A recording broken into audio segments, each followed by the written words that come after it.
Recording by Reynard. The Return of Sherlock Holmes by Sir Arthur Conan Doyle. The Adventure of the Solitary Cyclist. Part 1. From the years 1894 to 1901 inclusive, Mr. Sherlock Holmes was a very busy man. It is safe to say that there was no public case of any difficulty in which he was not consulted during those 8 years, and there were hundreds of private cases, some of them of the most intricate and extraordinary character, in which he played a prominent part. Many startling successes and a few unavoidable failures were the outcome of this long period of continuous work. As I have preserved very full notes of all these cases, and was myself personally engaged in many of them, it may be imagined that it is no easy task to know which I should select to lay before the public. I shall, however, preserve my former rule, and give the preference to those cases which derive their interest not so much from the brutality of the crime as from the ingenuity and dramatic quality of the solution. For this reason I will now lay before the reader the facts connected with Miss Violet Smith, the solitary cyclist of Charlington, and the curious sequel of our investigation, which culminated in unexpected tragedy. It is true that the circumstance did not admit of any striking illustration of those powers for which my friend was famous, but there were some points about the case which made it stand out in those long records of crime from which I gather the material for these little narratives. On referring to my notebook for the year 1895, I find that it was upon Saturday the 23rd of April that we first heard of Miss Violet Smith. Her visit was, I remember, extremely unwelcome to Holmes, for he was immersed at the moment in a very abstruse and complicated problem concerning the peculiar persecution to which John Vincent Harden, the well-known tobacco millionaire, had been subjected. My friend, who loved above all things precision and concentration of thought, resented anything which distracted his attention from the matter in hand, and yet, without a harshness which was foreign to his nature, it was impossible to refuse to listen to the story of the young and beautiful woman, tall, graceful, and queenly, who presented herself at Baker Street late in the evening and implored his assistance and advice. It was vain to urge that his time was already fully occupied, for the young lady had come with the determination to tell her story, and it was evident that nothing short of force could get her out of the room until she had done so. With a resigned air and a somewhat weary smile, Holmes begged the beautiful intruder to take a seat, and to inform us what it was that was troubling her. "At least it cannot be your health," said he, as his keen eyes darted over her. "So ardent a bicyclist must be full of energy." She glanced down in surprise at her own feet, and I observed the slight roughening of the side of the sole caused by the friction of the edge of the pedal. "Yes, I bicycle a good deal, Mr. Holmes, and that has something to do with my visit to you today." My friend took the lady's ungloved hand and examined it with as close an attention and as little sentiment as a scientist would show to a specimen.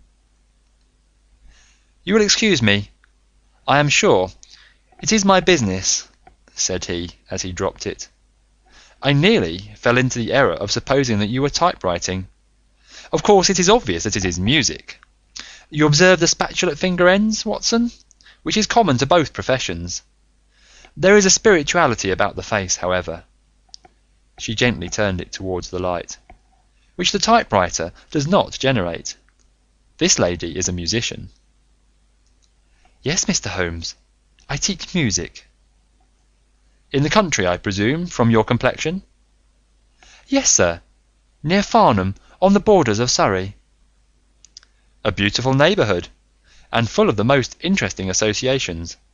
You remember, Watson, that it was near there that we took Archie Stamford, the forger. Now, Miss Violet, what has happened to you near Farnham, on the borders of Surrey?" The young lady, with great clearness and composure, made the following curious statement. "My father is dead, Mr. Holmes. He was James Smith, who conducted the orchestra at the old Imperial Theatre. My mother and I were left without a relation in the world except one uncle, Ralph Smith, who went to Africa 25 years ago, and we have never had a word from him since. When father died, we were left very poor, but one day we were told that there was an advertisement in the Times inquiring for our whereabouts. You can imagine how excited we were, for we thought that someone had left us a fortune. We went at once to the lawyer, whose name was given in the paper. There we met two gentlemen, Mr. Carruthers and Mr. Woodley, who were home on a visit from South Africa. They said that my uncle was a friend of theirs, that he had died some months before in great poverty in Johannesburg, and that he had asked them with his last breath to hunt up his relations and see that they were in no want. It seemed strange to us that Uncle Ralph, who took no notice of us when he was alive, should be so careful to look after us when he was dead. But Mr. Carruthers explained that the reason was that my uncle had just heard of the death of his brother, and so felt responsible for our fate." "Excuse me," said Holmes. "When was this interview?" "Last December, 4 months ago." "Pray proceed." "Mr. Woodley seemed to me to be a most odious person. He was ever making eyes at me, a coarse, puffy-faced, red-moustached young man, with his hair plastered down on each side of his forehead. I thought that he was perfectly hateful, and I was sure that Cyril would not wish me to know such a person." "Oh, Cyril is his name," said Holmes, smiling. The young lady blushed and laughed. "Yes, Mr. Holmes, Cyril Morton, an electrical engineer, and we hope to be married at the end of the summer. Dear me, how did I get talking about him? What I wished to say was that Mr. Woodley was perfectly odious, but that Mr. Carruthers, who was a much older man, was more agreeable. He was a dark, sallow, clean-shaven, silent person, but he had a polite manners and a pleasant smile. He inquired how we were left, and on finding that we were very poor, he suggested that I should come and teach music to his only daughter, aged 10. I said that I did not like to leave my mother, on which he suggested that I should go home to her every week-end, and he offered me 100 a year, which was certainly splendid pay. So I ended by accepting, and I went down to Chiltern Grange, about 6 miles from Farnham. Mr. Carruthers was a widower, but he had engaged a lady housekeeper, a very respectable elderly person called Mrs. Dixon, to look after his establishment. The child was a dear, and everything promised well. Mr. Carruthers was very kind and very musical, and we had most pleasant evenings together. Every week-end I went home to my mother in town. The first flaw in my happiness was the arrival of the red-moustached Mr. Woodley. He came for a visit of a week, and oh, it seemed 3 months to me. He was a dreadful person, a bully to everyone else, but to me something infinitely worse. He made odious love to me, boasted of his wealth, said that if I married him I could have the finest diamonds in London, and finally, when I had nothing to do with him, he seized me in his arms one day after dinner. He was hideously strong, and swore that he would not let me go until I had kissed him. Mr. Carruthers came in and tore him from me, on which he turned upon his own host, knocking him down and cutting his face open. That was the end of his visit, as you can imagine. Mr. Carruthers apologized to me next day, and assured me that I should never be exposed to such an insult again. I have not seen Mr. Woodley since. And now, Mr. Holmes, I come at last to the special thing which has caused me to ask your advice today. You must know that every Saturday forenoon I ride on my bicycle to Farnham Station, in order to get the 12:22 to town. The road from Chiltern Grange is a lonely one, and at one spot it is particularly so, for it lies for over a mile between Charlington Heath upon one side, and the woods which lie round Charlington Hall upon the other. You could not find a more lonely tract of road anywhere, and it is quite rare to meet so much as a cart, or a peasant, until he reached the high road near Crooksbury Hill. 2 weeks ago I was passing this place when I chanced to look back over my shoulder, and about 200 yards behind me I saw a man, also on a bicycle. He seemed to be a middle-aged man, with a short dark beard. I looked back before I reached Farnham, but the man was gone, so I thought no more about it. But you can imagine how surprised I was, Mr. Holmes, when on my return on the Monday I saw the same man on the same stretch of road. My astonishment was increased when the incident occurred again, exactly as before, on the following Saturday and Monday. He always kept his distance, and did not molest me in any way, but still it certainly was very odd. I mentioned it to Mr. Carruthers, who seemed interested in what I said, and told me that he had ordered a horse and trap, so that in future I should not pass over these lonely roads without some companion. The horse and trap were to have come this week, but for some reason they were not delivered, and again I had to cycle to the station. That was this morning. You can think that I looked out when I came to Charlington Heath, and there, sure enough, was the man, exactly as he had been 2 weeks before. He always kept so far from me that I could not clearly see his face, but it was certainly someone whom I did not know. He was dressed in a dark suit with a cloth cap. The only thing about his face that I could clearly see was the dark beard. Today I was not alarmed, but I was filled with curiosity, and I determined to find out who he was and what he wanted. I slowed down my machine, but he slowed down his. Then I stopped altogether, but he stopped also. Then I laid a trap for him. There is a sharp turning of the road, and I pedalled very quickly round this, and then I stopped and waited. I expected him to shoot round and pass me before he could stop, but he never appeared. Then I went back and looked round the corner. I could see a mile of road, but he was not on it. To make it the more extraordinary, there was no side road at this point down which he could have gone. Holmes chuckled and rubbed his hands. "This case certainly presents some features of its own," said he. "How much time elapsed between your turning the corner and your discovery that the road was clear?" 2 or 3 minutes. "Then he could not have retreated down the road. And you say that there are no side roads?" "None." "Then he certainly took a footpath, on one side or the other." "He could not have been on the side of the heath, or I should have seen him." "So, by the process of exclusion, we arrive at the fact that he made his way toward Charlington Hall, which, as I understand, is situated in its own grounds on one side of the road. Anything else?" "Nothing, Mr. Holmes, save that I was so perplexed that I felt I should not be happy until I had seen you and had your advice." Holmes sat in silence for some little time. "Where is the gentleman to whom you are engaged?" he asked at last. "He is in the Midland Electrical Company at Coventry." "He would not pay you a surprise visit?" "Oh, Mr. Holmes, as if I should not know him." "Have you had any other admirers?" "Several, before I knew Cyril." "And since?" "There was this dreadful man, Woodley, if you can call him an admirer." "No one else?" Our fair client seemed a little confused. "Who was he?" asked Holmes.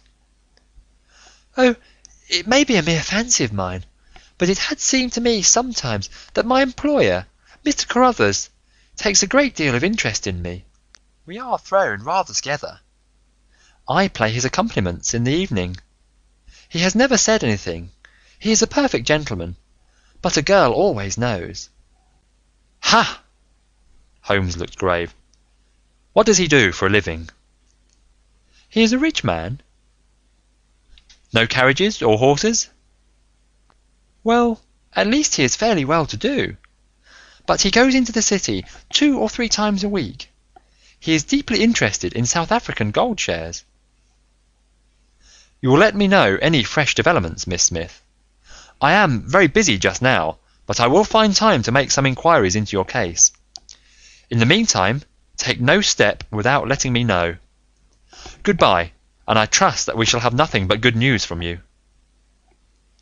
"It is part of the settled order of nature that such a girl should have followers," said Holmes. He pulled at his meditative pipe. "But for choice, not on bicycles in lonely country roads. Some secretive lover, beyond all doubt. But there are curious and suggestive details about the case, Watson." "That he should appear only at that point?" "Exactly. Our first effort must be to find who are the tenants of Charlington Hall. Then, again, how about the connection between Carruthers and Woodley, since they appear to be men of such a different type?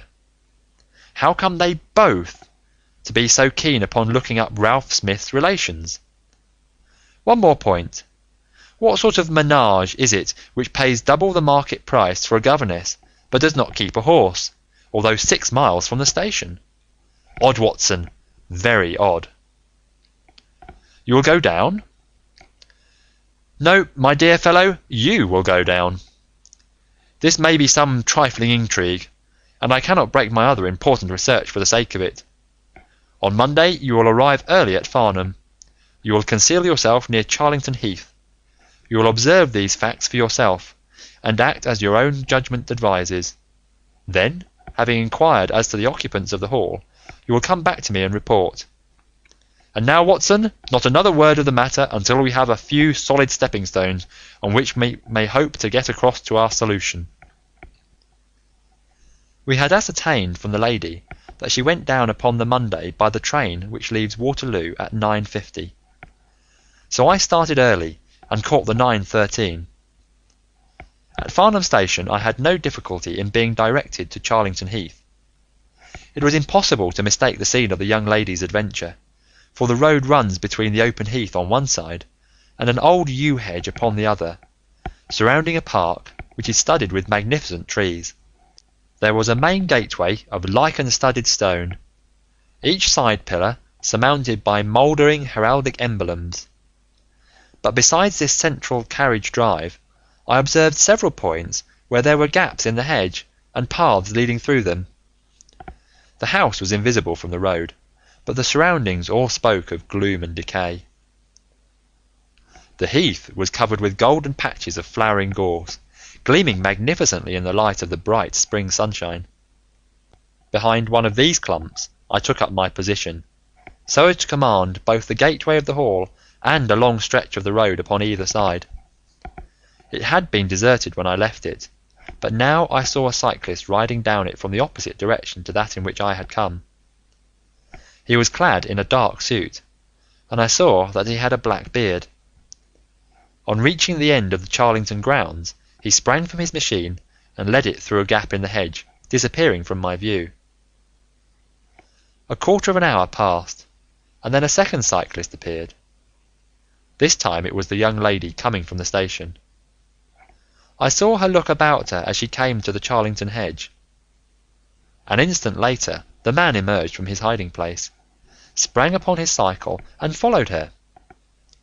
In all the broad landscape those were the only moving figures: the graceful girl sitting very straight upon her machine, and the man behind her bending low over his handlebar with a curiously furtive suggestion in every movement. She looked back at him and slowed her pace. He slowed also. She stopped. He at once stopped too, keeping 200 yards behind her. Her next movement was as unexpected as it was spirited. She suddenly whisked her wheels round and dashed straight at him. He was as quick as she, however, and darted off in desperate flight. Presently she came back up the road again, her head haughtily in the air, not deigning to take any further notice of her silent attendant. He had turned also, and still kept his distance until the curve of the road hid them from my sight. I remained in my hiding place, and it was well that I did so, for presently the man reappeared, cycling slowly back. He turned in at the hall gates and dismounted from his machine. For some minutes I could see him standing among the trees. His hands were raised, and he seemed to be settling his necktie. Then he mounted his cycle and rode away from me down the drive towards the hall. I ran across the heath and peered through the trees. Far away I could catch glimpses of the old grey building with its bristling Tudor chimneys, but the drive ran through a dense shrubbery and I saw no more of my man. However, it seemed to me that I had done a fairly good morning's work, and I walked back in high spirits to Farnham. The local house agent could tell me nothing about Charlington Hall, and referred me to a well-known firm in Pall Mall.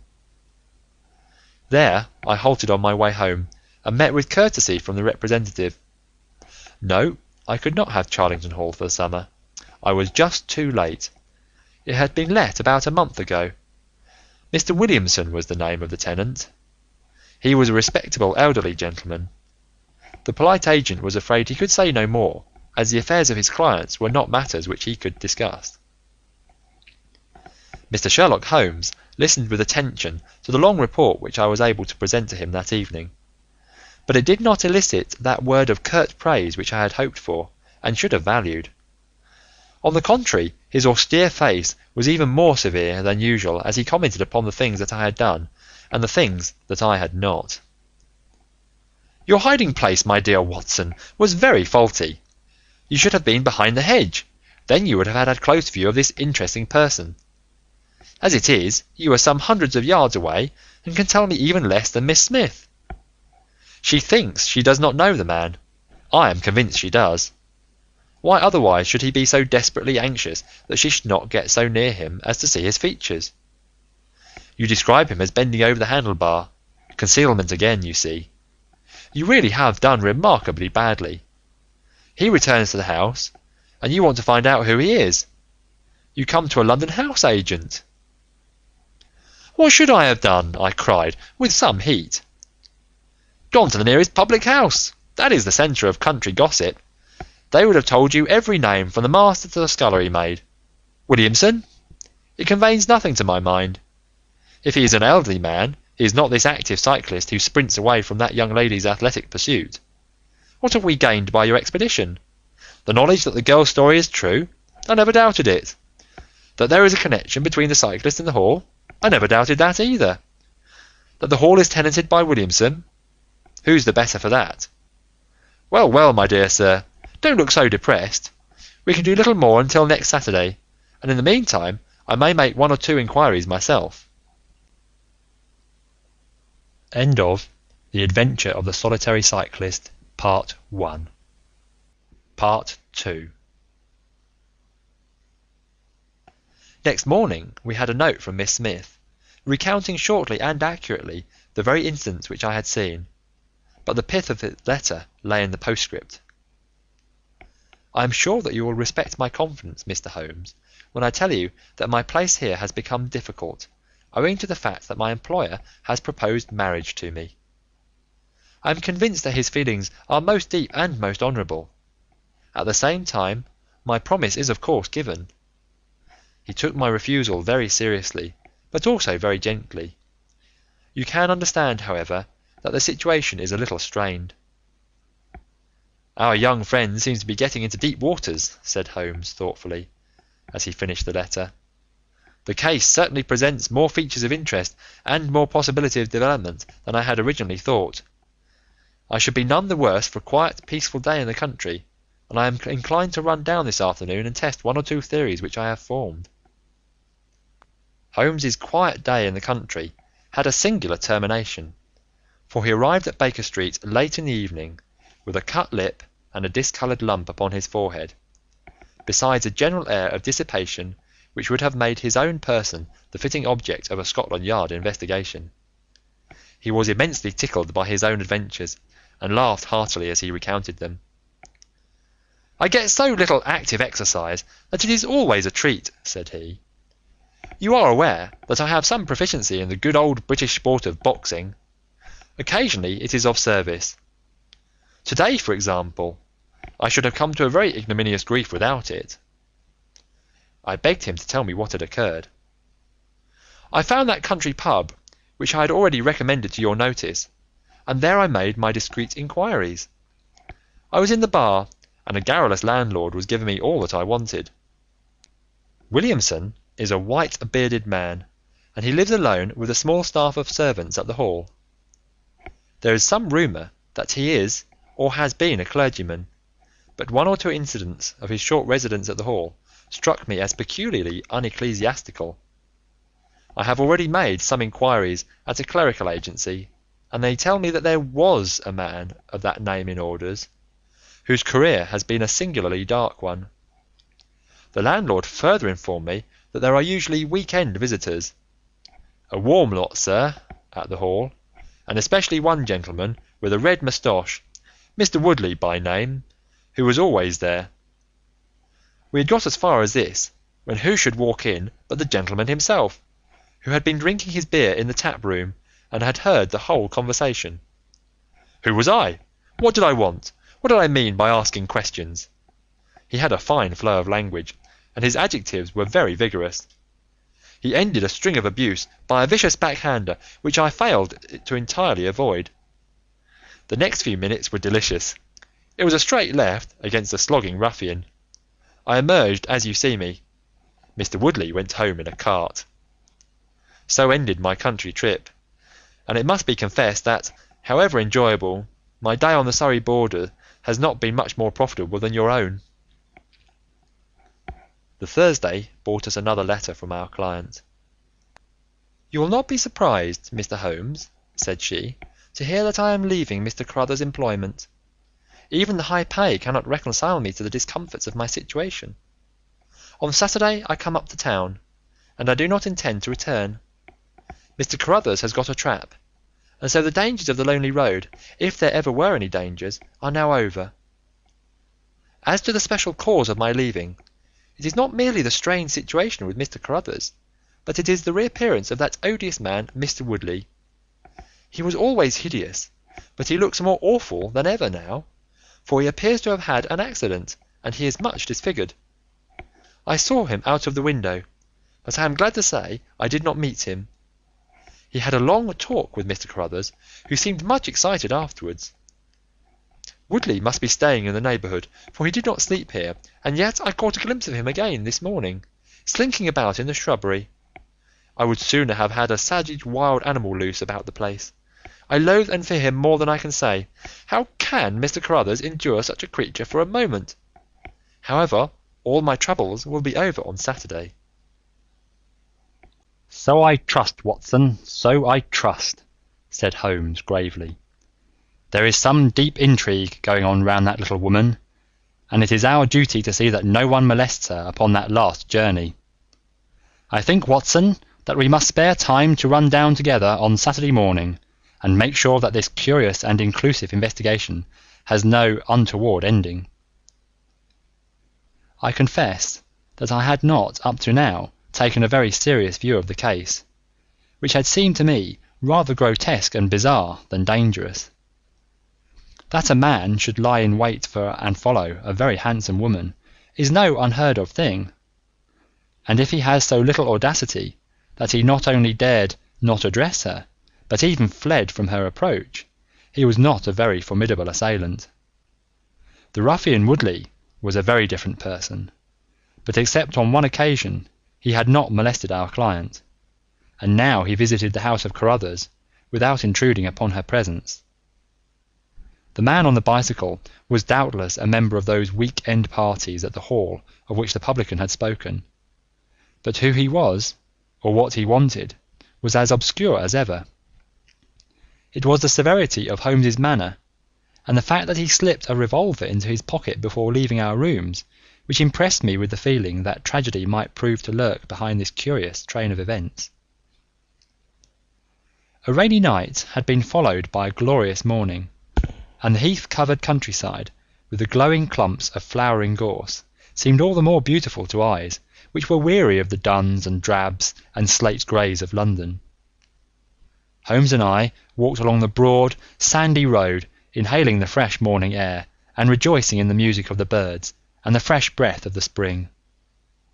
From a rise of the road, on the shoulder of Crooksbury Hill, we could see the grim Hall bristling out from amidst the ancient oaks, which, old as they were still younger than the building which they surrounded.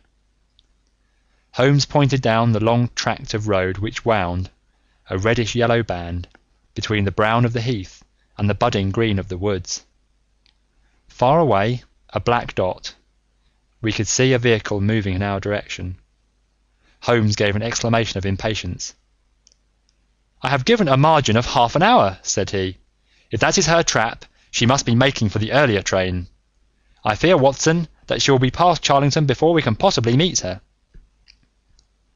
From the instant that we passed the rise, we could no longer see the vehicle, but we hastened onward at such a pace that my sedentary life began to tell upon me, and I was compelled to fall behind.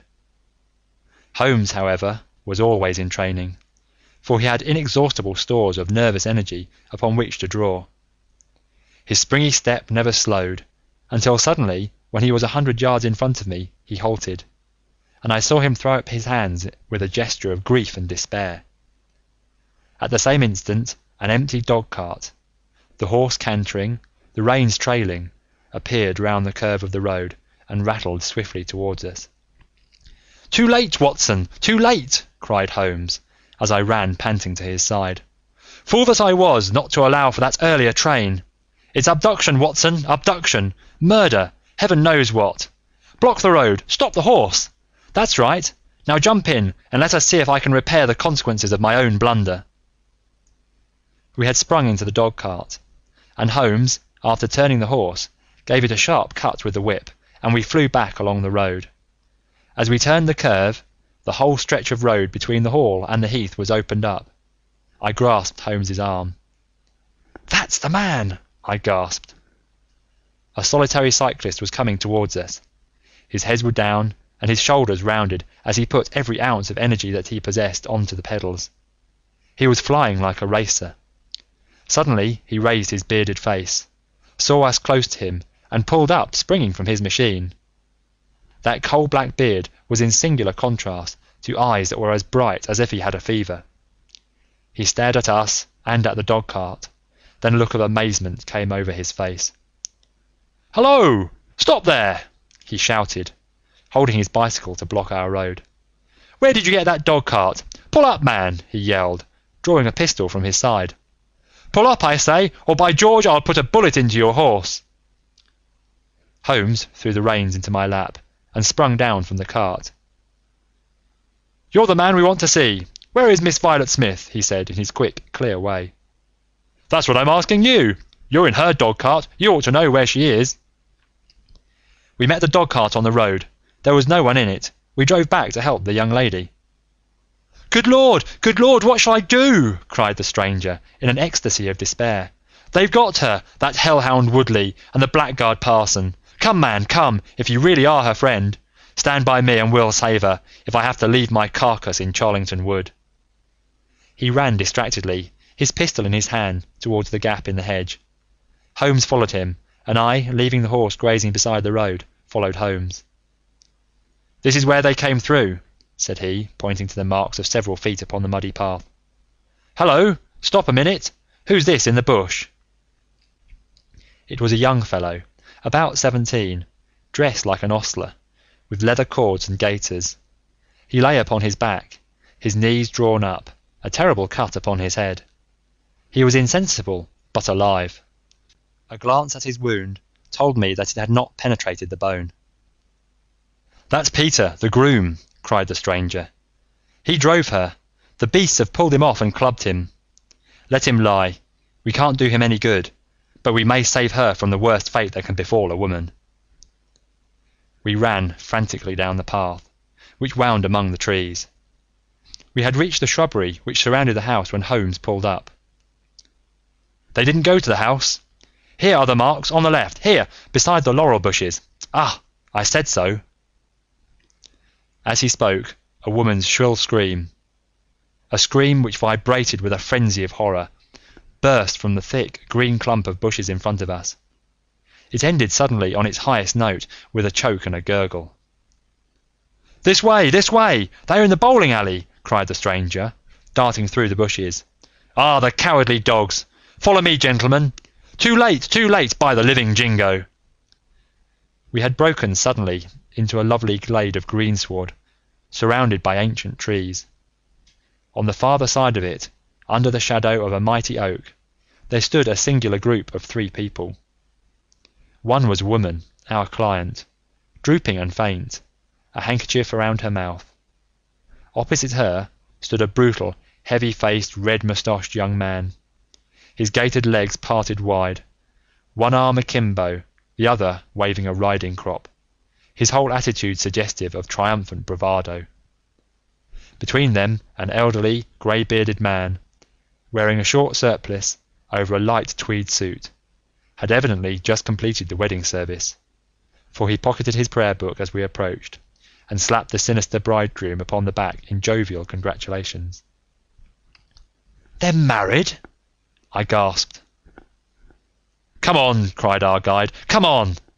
He rushed across the glade, Holmes and I at his heels. As we approached, the lady staggered against the trunk of the tree for support. Williamson, the ex-clergyman, bowed to us with mock politeness, and the bully Woodley advanced with a shout of brutal and exultant laughter. "You can take your beard off, Bob," said he. "I know you right enough. Well, you and your pals have just come in time for me to be able to introduce you to Mrs. Woodley." Our guide's answer was a singular one. He snatched off the dark beard which had disguised him and threw it on the ground, disclosing a long, sallow, clean-shaven face below it. Then he raised his revolver and covered the young ruffian who was advancing upon him with his dangerous riding crop swinging in his hand. "Yes," said our ally, "I am Bob Carruthers, and I'll see this woman righted if I have to swing for it. I told you what I'd do if you molested her, and by the Lord, I'll be as good as my word." "You're too late. She's my wife." "No, she's your widow." His revolver cracked, and I saw the blood spurt from the front of Woodley's waistcoat. He spun round with a scream, and fell back upon his back, his hideous red face turning suddenly to a dreadful mottled pallor. The old man, still in his surplice, burst into such a string of foul oaths as I have never heard, and pulled out a revolver of his own. But before he could raise it, he was looking down the barrel of Holmes's weapon. "Enough of this," said my friend coldly. "Drop that pistol. Watson, pick it up. Hold it to his head. Thank you. You, Carruthers, give me that revolver. We'll have no more violence. Come, hand it over." "Who are you, then?" "My name is Sherlock Holmes." "Good Lord!" "You have heard of me, I see. I will represent the official police until their arrival. Here you," he shouted to a frightened groom who had appeared at the edge of the glade. "Come here, take this note as hard as you can ride to Farnham." He scribbled a few words upon a leaf from his notebook. "Give it to the superintendent of the police station. Until he comes, I must detain you all under my personal custody." The strong, masterful personality of Holmes dominated the tragic scene, and all were equally puppets in his hands. Williamson and Carruthers found themselves carrying the wounded Woodley into the house, and I gave my arm to the frightened girl. The injured man was laid on his bed, and at Holmes's request I examined him. I carried my report to where he sat in the old tapestry-hung dining room with his 2 prisoners before him. "He will live," said I. "What?" cried Carruthers, springing out of his chair. "I'll go upstairs and finish him first. Do you tell me that angel is to be tied to roaring Jack Woodley for life?" "You need not concern yourself about that," said Holmes. "There are 2 very good reasons why she should, under no circumstances, be his wife. In the first place, we are very safe in questioning Mr. Williamson's right to solemnize a marriage." "I've been ordained!" cried the old rascal. "And also unfrocked." "Once a clergyman, always a clergyman." "I think not. How about the licence?" "We had a licence for the marriage. I have it here in my pocket." "Then you got it by a trick. But in any case, a forced marriage is no marriage. But it is a very serious felony, as you will discover before you have finished. You'll have time to think the point out during the next 10 years or so, unless I am mistaken. As to you, Carruthers, you would have done better to keep your pistol in your pocket." "I begin to think so, Mr. Holmes. But when I thought of all the precautions I had taken to shield this girl, for I loved her, Mr. Holmes, and it is the only time that ever I knew what love was, it fairly drove me mad to think that she was in the power of the greatest brute and bully in South Africa, a man whose name is a holy terror from Kimberley to Johannesburg. Why, Mr. Holmes, you'll hardly believe it, but ever since that girl has been in my employment, I never once let her go past this house, where I knew the rascals were lurking, without following her on my bicycle, just to see that she came to no harm. I kept my distance from her, and I wore a beard, so that she would not recognise me, for she is a good and high-spirited girl, and she wouldn't have stayed in my employment long if she had thought that I was following her about the country roads." "Why didn't you tell her of her danger?" "Because, then again, she would have left me, and I couldn't bear to face that. Even if she couldn't love me, it was a great deal to me just to see her dainty form about the house, and to hear the sound of her voice." "Well," said I, "you call that love, Mr. Carruthers, but I should call it selfishness." "Maybe the two things go together. Anyhow, I couldn't let her go. Besides, with this crowd about, it was well that she should have someone near to look after her. Then, when the cable came, I knew they were bound to make a move." "What cable?" Carruthers took a telegram from his pocket. "That's it," said he. It was short and concise. "The old man is dead." "Hum," said Holmes. "I think I see how things worked, and I can understand how this message would, as you say, bring them to a head. But while you wait, you might tell me what you can." The old reprobate with the surplice burst into a volley of bad language. "By heavens," said he, "if you squeal on us, Bob Carruthers, I'll serve you as you served Jack Woodley. You can bleat about the girl to your heart's content, but that's your own affair.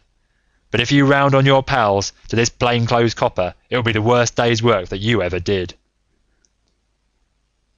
"Your reverence need not be excited," said Holmes, lighting a cigarette. "The case is clear enough against you, and all I ask is a few details for my private curiosity. However, if there's any difficulty in your telling me, I'll do the talking, and then you will see how far you have a chance of holding back your secrets. In the first place, 3 of you came from South Africa on this game. You, Williamson, you, Carruthers, and Woodley." "Lie number 1," said the old man. "I never saw either of them until 2 months ago, and I have never been in Africa in my life, so you can put that in your pipe and smoke it, Mr. Busybody Holmes." "What he says is true," said Carruthers. "Well, well, 2 of you came over. His reverence is our own home-made article. You had known Ralph Smith in South Africa. You had reason to believe he would not live long. You found out that his niece would inherit his fortune. How's that, eh?" Carruthers nodded, and Williamson swore. "She was next of kin, no doubt, and you were aware that the old fellow would make no will." "Couldn't read or write," said Carruthers. "So, you came over, the 2 of you, and hunted up the girl. The idea was that one of you was to marry her, and the other have a share of the plunder. For some reason, Woodley was chosen as the husband. Why was that?" "We played cards for her on the voyage. He won." "I see. You got the lady into your service, and there Woodley was to do the courting. She recognised the drunken brute that he was, and would have nothing to do with him. Meanwhile, your arrangement was rather upset by the fact that you had yourself fallen in love with the lady. You could no longer bear the idea of this ruffian owning her." "No, by George, I couldn't." "There was a quarrel between you. He left you in a rage, and began to make his own plans independently of you." "It strikes me, Williamson, there isn't very much that we can tell this gentleman," cried Carruthers with a bitter laugh. "Yes, we quarrelled, and he knocked me down. I'm level with him on that, anyhow. Then I lost sight of him. That was when he picked up with this outcast padre here. I found that they had set up housekeeping together at this place on the line that she had to pass for the station. I kept my eye on her after that, for I knew there was some devilry in the wind. I saw them from time to time, for I was anxious to know what they were after. 2 days ago, Woodley came up to my house with this cable, which showed that Ralph Smith was dead. He asked me if I would stand by the bargain. I said I would not. He asked me if I would marry the girl myself and give him a share. I said I would willingly do so, but that she would not have me. He said, "Let us get her married first, and after a week or two, she may see things a bit different." I said I would have nothing to do with violence, so he went off cursing like the foul-mouthed blackguard that he was, and swearing that he would have her yet. She was leaving me this weekend, and I had got a trap to take her to the station, but I was so uneasy in my mind that I followed her on my bicycle. She had got a start, however, and before I could catch her, the mischief was done. The first thing I knew about it was when I saw you two gentlemen driving back in her dog-cart. Holmes rose and tossed the end of his cigarette into the grate. "I have been very obtuse, Watson," said he. "When in your report you said that you had seen the cyclist, as you thought, arrange his necktie in the shrubbery, that alone should have told me all. However, we may congratulate ourselves upon a curious and in some respects a unique case. I perceive 3 of the county constabulary in the drive.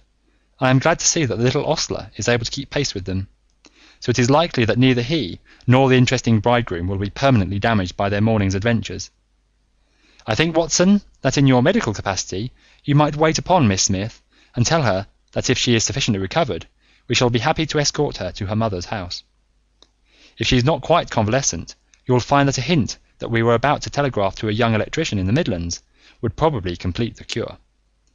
As to you, Mr. Carruthers, I think that you have done what you could to make amends for your share in an evil plot.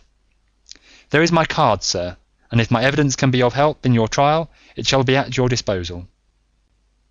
In the whirl of our incessant activity, it has often been difficult for me, as the reader has probably observed, to round off my narratives, and to give those final details which the curious might expect. Each case has been the prelude to another, and the crisis once over, the actors have passed for ever out of our busy lives.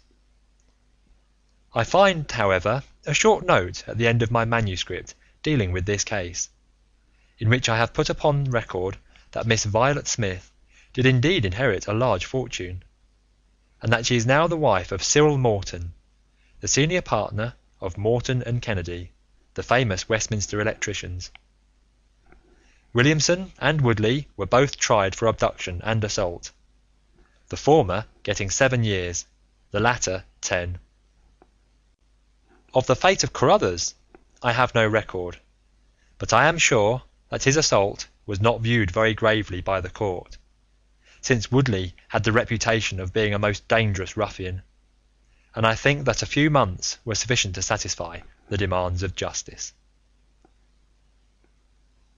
End of The Adventure of the Solitary Cyclist by Sir Arthur Conan Doyle.